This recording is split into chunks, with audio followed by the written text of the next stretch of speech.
is a piece of paper. Now, to be honest, it depends on the size you want. So to make this one, I used 6 centimeters by 12 centimeters. So basically you need whatever that bottom one is times 2 going along. You could, for example, take a square piece of origami paper and just cut it in half and you'll get the same shape. So basically 1, whatever unit that is, and 2 on this side. So in my case it's 6 by 12 centimeters. Also, you don't really need tape, but I find using a little bit of tape helpful, but you'll see what I mean in a minute. So fold it in half, lengthways like this. This reminds me a bit about the kirigami bracelets we did a while ago. Then you fold it again, that way, this way, lengthways this time, like so. Open it up. Now here is my closed edge. I don't think it really matters which way you do it, but I prefer it to do the closed edged up like this.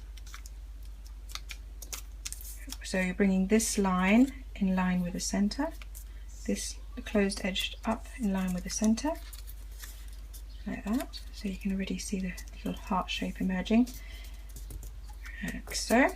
Now this is the stage that I like to use a tiny bit of tape, just basically to keep these two flaps together. So the way I do that is I put a little bit of tape on the inside towards the bottom and then flap this over like that. Like I said, strictly speaking you don't need the tape, but I think it just makes it a little bit more secure. So got the tape in place.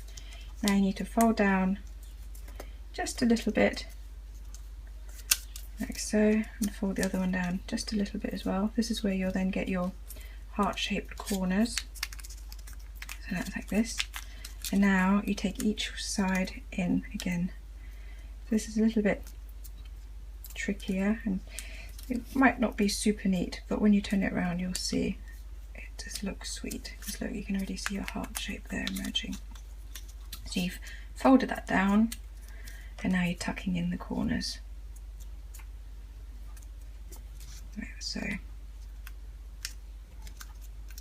And you turn it around, make sure that that aligns. You've got a nice little triangle in the middle, and there you have, in really short period of time, a super sweet little corner bookmark.